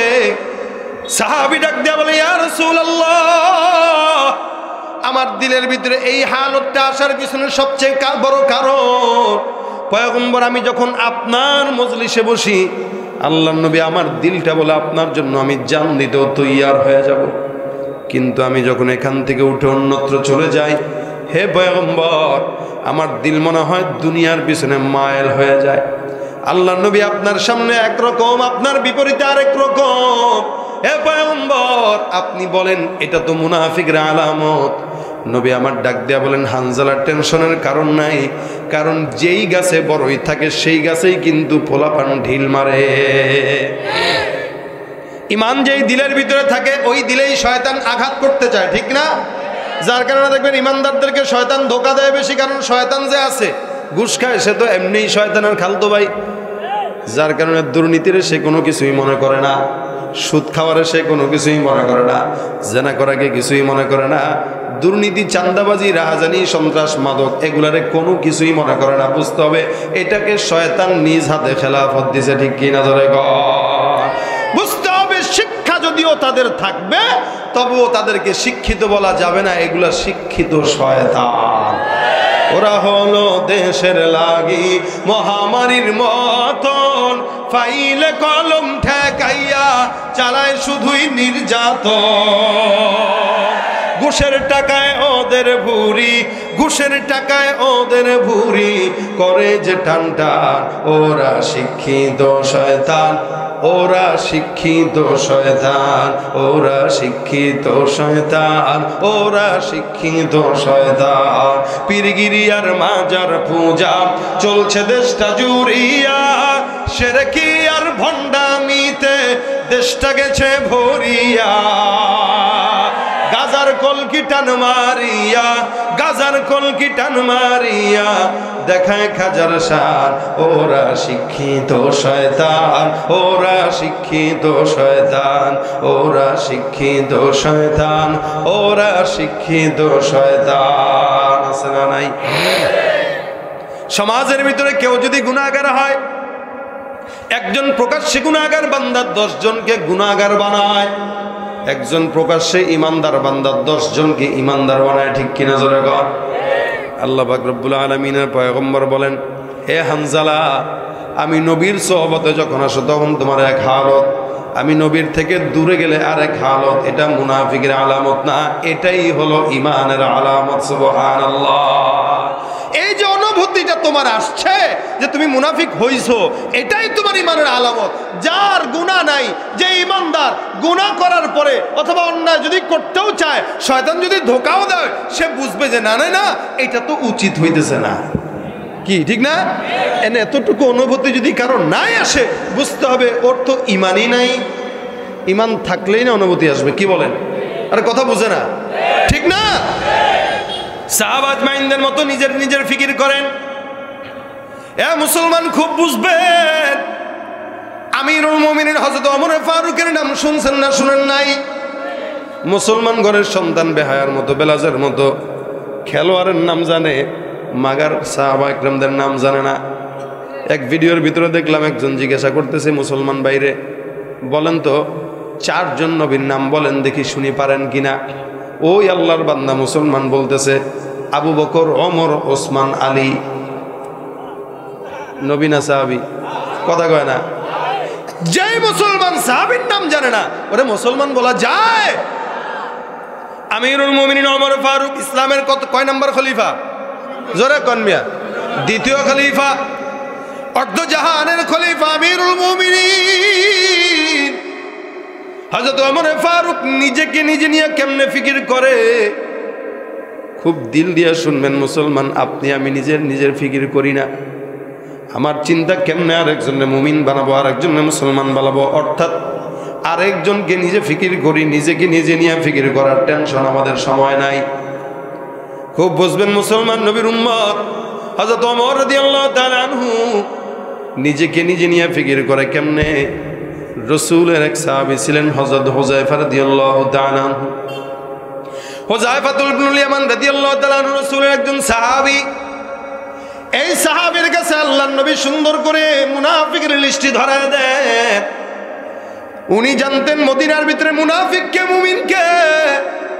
ওমর রাদিয়াল্লাহু তাআলা আনহু একদিন হুযায়ফা রাদিয়াল্লাহু তাআলা আনহু ডাক দিয়ে বলতেছেন, হুযায়ফা বলো দেখি, আমি ওমরের নামটা ইমানদারের খাতায় আছে নাকি মুমিনের মুনাফিকের খাতায় আছে? কে বলতেছে? হযরত ওমর বলতেছে। এমন বড় একজন সাহাবী হযরত ওমর রাদিয়াল্লাহু তাআলা আনহু বলেন, বলো তো ইমানদারের খাতায় আছে নাকি আমার নামটা মুনাফিকের খাতায় আছে? আমিরুল মুমিনিন এই কথা শোনার পর হুযায়ফা ডাক দিয়া বলতেছে, আমিরুল মুমিনিন আপনি কি বললেন? এই জিনিসটা আমার পয়গম্বরের নিষেধ আছে, কাউরে বলা যাবে না। কেমনে আমি আপনারে বলি? আপনি নিজেকে নিজে নিয়ে এত ভাবার দরকার নাই। আল্লাহর নবী আমাকে বলছেন দরকার নাই কাউরে বলা, আমি বলতে পারবো না। হযরত ওমর রাদিয়াল্লাহু তাআলা আনহু মনের ভিতরে পেরেশান, আমি ওমরের নামটা যদি মুনাফিকের খাতায় থাকে তাহলে তো আমার অবস্থা বেগতিক হয়ে যাবে। অর্ধজাহানের খলিফা আমিরুল মুমিনের মতো একজন সাহাবী, এই সাহাবী যদি এই জিনিস নিয়ে ফিকির করে আমি ইমানদার না বেঈমান, তাহলে আপনার আমার কত ফিকির করা দরকার। হযরত ওমর রাদিয়াল্লাহু তাআলা আনহু বাসায় চলে গেলেন। দেখেন একজন আমিরুল মুমিনের ক্ষমতা থাকার পরেও হুযায়ফারে কিচ্ছু বলেন না। হুযায়ফাও তারে বলেন নাই। আমিরুল মুমিনিন ঘরের ভিতরে চলে যায়। একদিন যায়, 2 দিন যায়, 3 দিন যায়, রাত্রিবেলা আমিরুল মুমিনিনের চোখে ঘুম আসে না। হযরত ওমরের টেনশন, আর মনে মনে ফিকির করে বলে, আল্লাহ আমি আমিরুল মুমিনিন, এত বড় আমিরুল মুমিনিন হওয়ার পর যদি আমার নামটা মুনাফিকের খাতায় থাকে তাহলে আমি ওমরের দাম মালিকের কাছে নাই। যে ওমর রাদিয়াল্লাহু তাআলা আনহু দুনিয়ার জমিনে জান্নাতের সার্টিফিকেট পাইছেন। রাসূল বলেন আবু বকর জান্নাতি, ওমর জান্নাতি, ওসমান জান্নাতি, আলী জান্নাতি। আপনার আমার ব্যাপারে আল্লাহর নবী কি এই কথা বলছেন কিনা জোরে গন্ধ? যেখানে ওমরের ব্যাপারে নবী বলেন লাউ কানা বাদি নবী, আমার পরে কোন নবী যদি আল্লাহর দুনিয়াতে পাঠাইতেন আমার পরের নবীটাই হইতো, অন্য কেউ নয়। কে হইতো? সেই ওমর নিজেকে নিজে ফিকির করে বলে, আল্লাহ আমি নিজেকে নিজে নিয়ে এত ব্যস্ত, মালিক গো আমি ওমরের নামটা কি ইমানদারের খাতায় নাকি মুনাফিকের খাতায় আমি ওমর জানি না। 2-3 দিন পর গভীর রাতে একদিন হুযায়ফার দরবারে যায়। যাওয়ার পরে দরজার ভিতরে টোকা দিয়ে জিজ্ঞাসা করে। হুযায়ফা ডাক দিয়া বলে, কে? বলে আমি আমিরুল মুমিনিন। হুযায়ফা ডাক দিয়া বলতেছে, আমিরুল মুমিনিন কেন আসলেন? আপনি একবার সংবাদ দিলেই তো আমি নিজে আপনার দরবারে চলে যাইতাম। ওমর ডাক দিয়া বলেন, হ্যাঁ হুযায়ফা, তোমার জিনিস এখানে নয়, এখানে আমার ফিকির, যার কারণে আমি তোমার কাছে ছুটে আসলাম। তুমি একটু জবাব দিবে, একটা প্রশ্ন আছে। হযরত হুযায়ফারে আমিরুল মুমিনিন ডাক দেয়া বলে, হুযায়ফা আল্লাহর কসম করে বলো, আমি যদি মারা যাই তুমি আমার জানাজার নামাজ পড়বা কিনা? আমিরুল মুমিনিন ডাক দেয়া বলতেছে, হুযায়ফা তুমি একটু বলো আমার জানাজার নামাজ তুমি পড়বা কিনা? হযরত হুযায়ফা ডাক দেয়া বলতেছেন, হে আমিরুল মুমিনিন কি বলতেছেন এই কথা? আপনার মতো ওমরের জানাজা আমি পড়বো না এটা হয় না। না, আমি ওয়াদা করলাম, কথা দিলাম, আপনার ইন্তেকালের পর আপনার জানাজা সর্বপ্রথম কাতারে যারা আমি হুযায়ফা পড়ব। হযরত ওমর ডাক দেয়া বলতেছে, আলহামদুলিল্লাহ আমার প্রশ্নের জবাব হয়ে গেল, আমি সব কিছুর উত্তর পেয়ে গেলাম। হুযায়ফা ডাক দেয়া বলতেছে, আমিরুল মুমিনিন কি পাইলেন? হযরত ওমর ডাক দেয়া বলতেছেন, হ্যাঁ হুযায়ফা আল্লাহর নবী বলছেন তুমিও জানো তুমি সবার জানাজা পড়ো, মাগার মুনাফিকের জানাজা তুমি পড়ো না। এর দিন তোমার জিজ্ঞাসা করলাম তুমি আমার জানাজা, আমার নামটা ইমানদারের খাতায় নাকি মুনাফিকের খাতায়, এটা সেদিন তোমার আমি বলতে বলছি, কিন্তু তুমি আমারে বলো নাই। আমার মাথায় চিন্তা আসছে, রসুল যেহেতু নিষেধ করছে তোমার এক জোর করা আমার শোভা পায় না। আমি জিজ্ঞাসা করলাম তুমি আমার জানাজা পড়বা কিনা? যেহেতু তুমি হুযায়ফা মুনাফিকের লিস্টে থাকাওয়ালা, তুমি যদি আমার জানাজার নামাজ পড়ো, আমার বোঝা হয়ে গেল আলহামদুলিল্লাহ আমি ওমরের নামটা ইমানদারের খাতায় আছে, মুনাফিকের খাতায় নাই। সাহাবা আজমাইনদের ফিকির কিভাবে দেখেন? আপনার আমার ফিকির কি মনে করছেন আপনি আমল দিয়ে মনে হয় জান্নাতে যাবে? না না, আপনার আমার গুনাহ যতটুকু, এই গুনাহ নিয়ে কোনোদিন আল্লাহর জান্নাত পাওয়ার মতো আশা করা যায় না। হে নবীর উম্মত, এই কারণে নবী আমার ডাক দেয়া বলতেছেন, বান্দারা বেশি বেশি নিজের নফসকে নিয়ে ভাবো, নিজেকে নিয়ে ভাবো। কারণ নফস যার ঠিক, ইদা সলহাত সলহাল জাসাদু কুল্লুহু ওয়া ইদা ফাসাদাত ফাসাদাল জাসাদু কুল্লুহু আলা ওয়া হিয়াল কলব।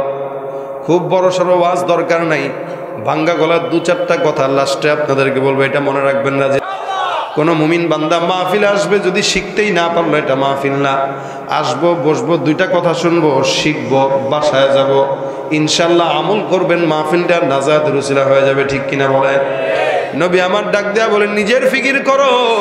কোনো বান্দা নিজের ফিকির করে যদি ইনশাল্লাহ আল্লাহ তারে বান্দার মতো বান্দা বানায় দেয়, গুনাহ আপনার আমার আছে, সবারই আছে, কিন্তু গুনাহ যে মাফ হয়েছে এটার কোনো গ্যারান্টি নাই। সাহাবা আজমাইনদের গুনাহ মাফ হয়ে গেছে, গ্যারান্টি আছে, কিন্তু আপনার আমার গ্যারান্টি নাই। আল্লাহ পাক নিজে বলেছেন রাদিয়াল্লাহু আনহুম ওয়া রাদু আন, আল্লাহ পাকও তাদের উপরে খুশি, আল্লাহর উপরেও তারা খুশি, কিন্তু আল্লাহ পাকের উপরে আমরা খুশি, মাগার আল্লাহ আমাদের উপরে খুশি নাই। ঠিক কিনা? এই কারণে ভাইরা আমার, গুনাহকে নিজের থেকে হেফাজত করার জন্য, গুনাহ থেকে নিজেকে হেফাজত করার জন্য নবী আমার বলেন, আল্লাহ পাক কোরআনে বলেছেন, ফাসাব্বিহ বিহামদি রাব্বিকা ওয়াস্তাগফির। বান্দারা বেশি বেশি আল্লাহর নবী আপনি ইস্তেগফার করেন। নবী আমার ইস্তেগফার করা মানে নবী আমার কিন্তু গুনাহগার নয়। আল্লাহর নবীকে ইস্তেগফারের আদেশ দেওয়া মানে আপনাকেও আমাকেও আদেশ দেওয়া। এই কারণে নবী আমার বলেন, আমি প্রত্যেক দিন কমাস কম 100 বার ইস্তেগফার করতাম।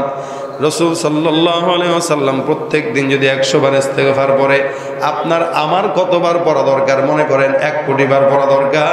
কিন্তু জিন্দেগিতে আমরা কোনোদিন দিনের বেলা 100 বারও ইস্তেগফার পড়ি নাই, 5 বারও ইস্তেগফার পড়ি নাই। যারা নামাজ আদায় করে, নামাজের পর কোনো মধ্যে 2-4 বার পড়ে, এরপরে আর কোনো পড়ার সুযোগ নাই। এ মুসলমান, নিয়ত করেন, আজকের এই মাহফিল থেকে আসলাম যারা নিয়ত করব, ইনশাআল্লাহ যতদিন সমাজে আল্লাহ পাক হায়াত দান করে সব সময় ইস্তেগফারের আমল করব। ইস্তেগফারের মাধ্যমে সর্বপ্রথম 3টা ফায়দার কথা বলি। 1 নম্বর, পয়গম্বর বলেন, কোন বান্দা যদি ইস্তেগফার পড়ে, আল্লাহ পাক রব্বুল আলামিন ওই বান্দার সমস্ত গুনাহগুলো মাফ করে দিবেন। সুবহানাল্লাহ। 2 নম্বর কি?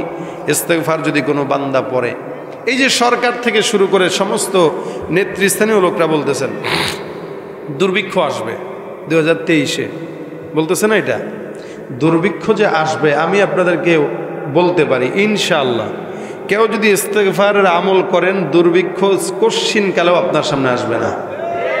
রাসূল বলেন, ইস্তেগফারের আমল যে বান্দা করবে, আল্লাহ পাক তার রিজিক অভাব দূর করে দিবেন। তাহলে 1 নম্বর হইল, কেউ যদি ইস্তেগফার পড়ে কি হয়? বলেন বলেন বলেন, গুনাহ মাফ হয়। 2 নম্বর, কেউ যদি ইস্তেগফার পড়ে কি হয়? অভাব দূর হয়, রিজিকের। 3 নম্বর, কেউ যদি ইস্তেগফার পড়ে, বিপদ আপদ বালা মুসিবত থেকে আল্লাহ হেফাজত করেন। যা কিছু শুনলেন 2 দিনের মাহফিলে, এটা যদি ভুলেও যান কোনো সমস্যা নাই। আমি সর্বশেষে ভাঙা ভাঙা গলায় যে কথাগুলো বললাম ওগুলাও ভুলে যান, কোনো সমস্যা নাই। কিন্তু একটা জিনিস যদি মনে রেখে বাসা পর্যন্ত নেন, আজকের মাহফিলে যারা আসলাম প্রত্যেকে যাব ইস্তেগফারের আমলটা নিয়ে ইনশাআল্লাহ। খেত খামারে কাজ করেন, দোকানপাটে কাজ করেন, চাকরিজীবী চাকরি করেন, চেয়ারম্যানি করেন, বাজারে দোকানপাট আছে, বসে আছেন, হাতের কাজ আছে, পায়ের কাজ আছে, জবানের কোনো কাজ নাই। জবানের কাজ একটাই উঠায় রাখবো, আস্তাগফিরুল্লাহ আস্তাগফিরুল্লাহ আস্তাগফিরুল্লাহ আস্তাগফিরুল্লাহ। পড়ে না? আস্তাগফিরুল্লাহ আস্তাগফিরুল্লাহ আস্তাগফিরুল্লাহ আস্তাগফিরুল্লাহ। রাজি আছি না নাই? পড়বেন তো ইনশাআল্লাহ। প্রত্যেকে যদি এই আমলটা বাসা পর্যন্ত নেয়, আজকের মাহফিল কামিয়াব। আমি যে কষ্ট করে কথা বলতেছি, মনে হচ্ছে শরীর ভেঙে পড়তেছে, এরপরও যে কথা বললাম, এখানে আমার ফায়দাটা কি? আমার ফায়দা হইলো আমি বাসা পর্যন্ত যাব, গাড়িতে বসে থাকবো, আপনারা ইস্তেগফার করবেন, আমি গাড়িতে বসে সওয়াব পাবো। আপনারাও যদি আবার কাউকে বলেন, সেও যদি এভাবে পড়ে, আপনিও ঘরে বসে বসে সওয়াব পাবেন। ইস্তেগফার বান্দার রিজিকের বন্ধ দুয়ার খুলে দেয়, বিপদের দুয়ার বন্ধ করে দেয়, বান্দার গুনাহ মাফ করে বান্দাকে পবিত্র বানায় দেয়। নিজের ফিকির নিজে করেন, অন্যের টেনশন করা দরকার নাই। কারণ আপনার আমার অসংখ্য গুনাহ আল্লাহর কাছে ভিডিও করা আছে।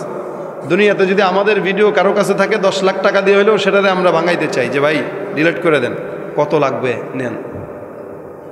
মানুষের মোবাইল থেকে ভিডিও ডিলিট করতে পারবেন, আল্লাহরটা থেকে পারবেন নি? সম্ভব? আমারও যেই গুনাহ আছে, আল্লাহ যদি ধরে ভাই, আল্লাহর কসম নাজাত পাওয়ার কোশ্চিন কালেও প্রশ্ন উঠতে পারে না। কিন্তু মনে রাখবেন, আল্লাহ পাক বান্দারকে আমলের কারণে জান্নাত দেন না, আল্লাহ পাক আল্লাহর রহমতে দেন এবং বান্দা কিছু উসিলা তালাশ করবে, সেই উসিলার মাধ্যমে দেন। ওসিলা কি উসিলা?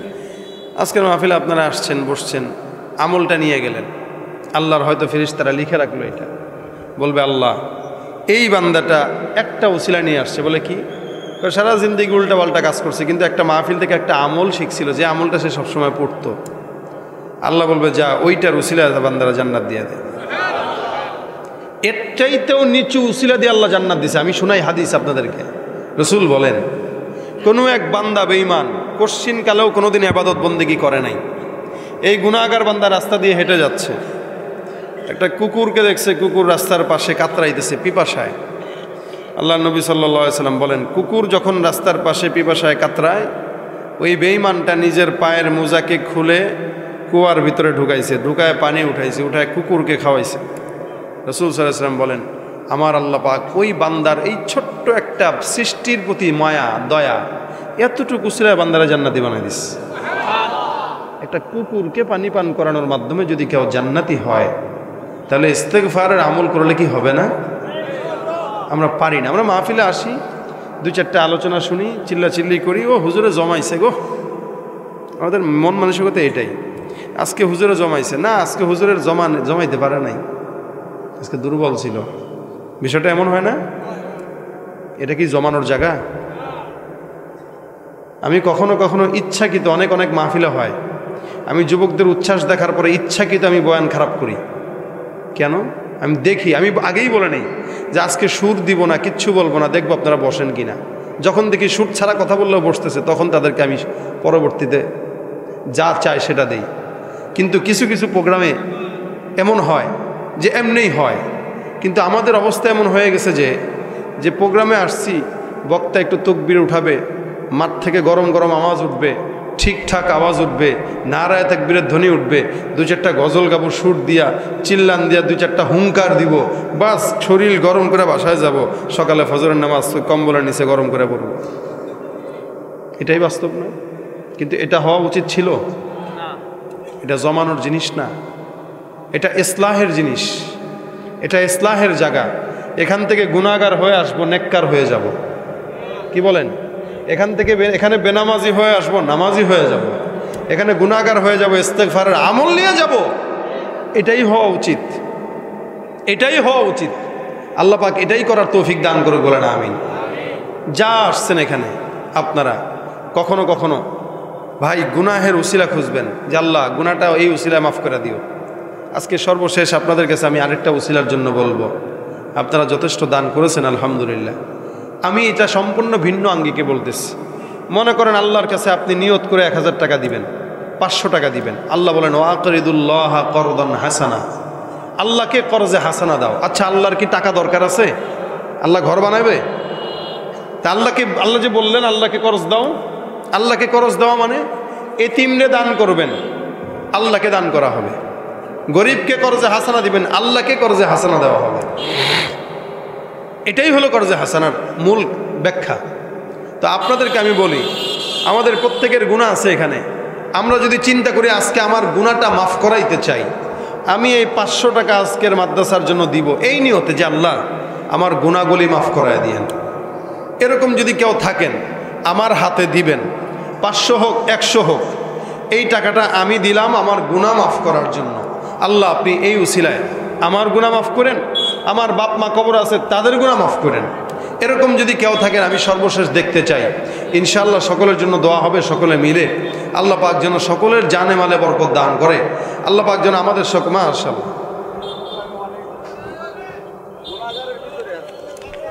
আল্লাহ পাক, এ ভাই নাম কি? মতিউর রহমান ভাই দোয়া চাইছেন 500 টাকা।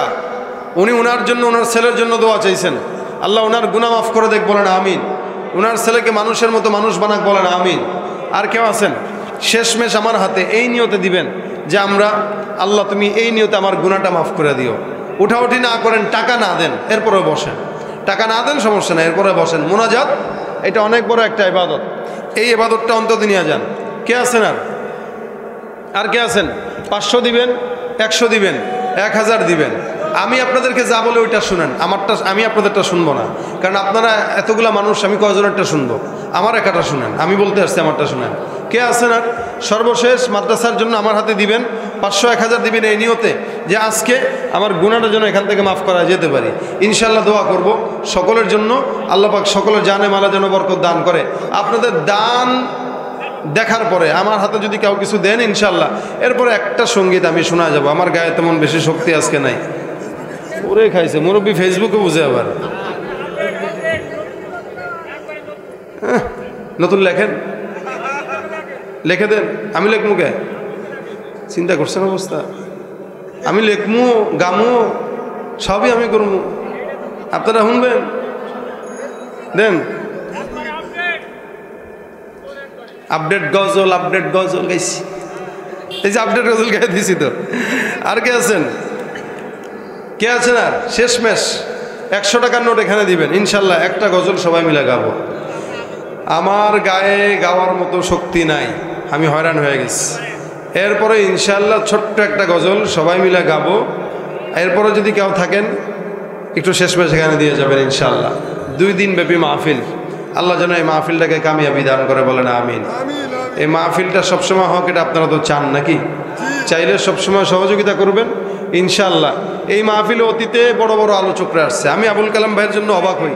এই লোকে হাফিজুর রহমান সিদ্দিক হুজুররা আনছেন এর আগে, কেন যে উনি আমারে আনলেন? এনে বড় বড় আলোচক আনবেন, বড় বড় মানুষ হবে, বেশি বেশি মানুষ হবে, ফায়দা হবে বেশি। আমারে আনলে লোক হয় নাকি? কয় লোক আসছেন আপনারা আজকে? এই জন্য এই লোকও কম হয়েছে, কালেকশনও কম হয়েছে। এতে দোষ আমার। আমার মতো ছোট বক্তারা এত বড় মাহফিলে আনবেন না, তাহলে ঠক খাবেন। বড় বড় আলোচক আনবেন। কালাম ভাই আবার ঘোষণা দিয়ে দিয়েছে সামনের বছরও সবসময় থাকবো। সবসময় আমার রাখলে আজীবন লসে খাবে। এজন্য আলোচক আনতে হবে, বড় বড় আলোচক, যারা এই আলোচক জগতে বস, তাদেরকে আনবেন। উনি পারে চাইলে আনতে, আমারও দিছে আর কি। আজকে এমনি অযথা আনছে। আমার এই শরীর টলির অবস্থা ভালো না। আপনারা একটু লাস্টে থাকলে একটু দান করেন। আমি সবশেষে ইনশাল্লাহ সুন্দর একটা সঙ্গীত গাব। মাশাল্লাহ দাও। এই জুবাইরের জন্য দোয়া করেন, কালাম ভাইয়ের ছেলে। খালি আসলে আমার দিকে তাকায় থাকে সে। আচ্ছা বুঝছি আপনারা অনেক দিয়েছেন, আলহামদুলিল্লাহ। একটা গজল হবে, সবাই মিলে গাবো। রাজি? রাজি ইনশাল্লাহ। গেল বছর মাহফিলের সময় এই জায়গাটা, হ্যাঁ এই জায়গার মালিক, এই জায়গার মালিক মাহফিলের পরে মারা গেছে। আমাদের আজকের সমস্ত সওয়াব তার কবর আল্লাহ পাক পৌঁছায় দেখ। আল্লাহ তার কবরকে জান্নাত বানায় দেখ, বলেন আমি। আজকের মাহফিলে যারা যারা দান করেছে সকলের জন্য দোয়া করব। আমার নিজের জন্য দোয়া চাই, আল্লাহ যেন সুস্থতার হায়াত দান করে। আপনারা তো আমাদের জ্বালা বুঝবেন না ভাই। এই জ্বালা বড় জ্বালা, না ঘুম না খাওয়া। আপনারা কম্বল মুড়ি দিয়ে শীতের রাতে ঘুমের মজা বুঝেন, আমরা ঘুমের মজা বুঝি না। আমরা না ঘুমাই দিনে, না ঘুমাই রাতে। এই হইল হালত। যাক দোয়া করেন, দোয়া চাই। আপনাদের দোয়ায় আল্লাহ পাক বাঁচায় রাখছে। নয়তো আপনারা এখান থেকে ঢাকায় একবার গেলে আপনাদের ঘুমাইতে হয় একদিন, আর আমরা কোথা থেকে কোথায় ঘন্টার পর ঘন্টা। আল্লাহ পাক আমাদের হায়াত দান করুক, আপনাদেরকেও নেক হায়াত দান করুক, বলেন আমিন। বিষয় জাগলে মুসলমান, জাগলে মুসলমান, তুমি সাচ্চা মুসলমান। নবীর প্রেমে জাগ্রত তুমি নির্ভীক পালোয়ান, তুমি সাচ্চা মুসলমান, ইমান তোমার ধন। নবীর প্রেমে জাগ্রত তুমি নির্ভীক পালোয়ান, তুমি সাচ্চা মুসলমান, ইমান তোমার ধন। নবীর প্রেমে জাগ্রত তুমি নির্ভীক পালোয়ান। লিল্লাহে তাকবীর। আমরা বাসা পর্যন্ত কি নিব মনে আছে ইনশাআল্লাহ? বলেন কি? সবাই বলেন আস্তাগফিরুল্লাহ রব্বি মিন কুল্লি যামবি ওয়া আতুবু ইলাইহি লা হাওলা ওয়ালা কুওয়াতা ইল্লা বিল্লাহিল আলিয়্যিল আযীম। اللهم صل على محمد النبي الأمي وعلى آله وسلم تسليما. اللهم أنت السلام. ربنا ظلمنا أنفسنا وإن لم تغفر لنا وترحمنا لنكونن من الخاسرين. ربنا فاغفر لنا ذنوبنا وكفر عنا سيئاتنا وتوفنا مع الأبرار. رب كريم مولا মেহেরবানি করে আজকের মাহফিলকে কবুল ও মঞ্জুর করে নাও। আয় আল্লাহ, যা আলোচনা হয়েছে আমল করার তৌফিক দান করে দাও। আয় আল্লাহ, মেহেরবানি করে সমস্ত প্রকার বালা মুসিবত থেকে আমাদের হেফাজত করো। আয় আল্লাহ, এই জায়গায় যারা বসছে প্রত্যেকের জানে মালে ইমানে আমলে বরকত দান করে দাও। রব্বে করিম মেহেরবানি করে সকল প্রকার বালা মুসিবত থেকে হেফাজত করে দাও। আয় আল্লাহ, আজকের মাহফিলের শেষ পর্যন্ত যারা বসে দুহাত তুলেছে আল্লাহ প্রত্যেককে গুনাহমুক্ত জিন্দেগি দান করে দাও। আয় আল্লাহ, মাদ্রাসাকে যারা দান সৎকা করেছে প্রত্যেকের দান সৎকা কবুল করে নাও। আয় আল্লাহ, সকলের মনের নেক মাকাসাদে হাসানাকে পূরণ করে দাও। আয় আল্লাহ, যেই জায়গায় বসে মাহফিল করতেছি জায়গাওয়ালা দুনিয়ার জমিন থেকে বিদায় হয়ে গেছে মালিক গো, জায়গাওয়ালার কবরগুলোকে জান্নাতের বাগান বানায়া দাও। আয় আল্লাহ, মাদ্রাসার উস্তাদ ছাত্র সবাইকে কবুল করে নাও। আয় আল্লাহ, আবুল কালাম ভাই আল্লাহ অনেক মেহনত করেছেন। আয় আল্লাহ, ওনাকে সুস্থতার হায়াত দান করে দাও। আয় আল্লাহ, পূর্ণতার সাথে ইমানের সঙ্গে তুমি আল্লাহ হায়াত দান করে দাও। আল্লাহ, আজকের মাহফিলে যারা টাকা দিয়ে, শ্রম দিয়ে, মেধা দিয়ে, বুদ্ধি দিয়ে, পরামর্শ দিয়ে সহযোগিতা করেছে প্রত্যেকের সহযোগিতা তুমি কবুল ও মঞ্জুর করে নাও। রব্বে কারীম মেহেরবানি করে অসুস্থ যারা আছে সুস্থতার হায়াত দান করে দাও। অভাবগ্রস্তদের অভাব দূর করে দাও। ঋণগ্রস্তদের ঋণ পরিশোধ করার তৌফিক দিয়া দাও। আয় আল্লাহ, মেহেরবানি করে আমাদের সকলকে দিনদার নেককার হিসেবে কবুল ও মঞ্জুর করে দাও। ইস্তেগফারের আমল তুমি আমাদের জবানের ভিতরে জারি করে দাও আল্লাহ। রব্বে কারীম, যাদের মা নাই দুনিয়ার জমিন থেকে বিদায় হয়ে গেছে, বাবা দুনিয়ার জমিন থেকে বিদায় হয়ে গেছে মালিক গো, ওই মা বাবার কবরগুলোকে আল্লাহ তুমি জান্নাতের বাগান বানায় দাও। আয় আল্লাহ, যাদের মা বাবা জীবিত আছে সুস্থতার হায়াত দাও। আয় আল্লাহ, আমাদের সকলকে ইমানের হায়াত দান করে দাও। জীবনে একবার হলেও তোমার হাবিবের রওজা জিয়ারত করার তৌফিক দাও। যারা একবার গেছে মালিক গো, বারবার যাওয়ার তৌফিক দান করে দাও। আল্লাহুম্মা সাল্লি আলা রূহি মুহাম্মাদিন ফিল আরওয়াহ ওয়া সাল্লি আলা জাসাদি মুহাম্মাদিন ফিল আজসাদ وصل على قبر محمد في القبور رب ارحمهما كما ربياني صغيرا رب ارحمهما كما ربياني صغيرا سبحان ربك رب العزة عما يصفون وسلام على المرسلين والحمد لله رب العالمين.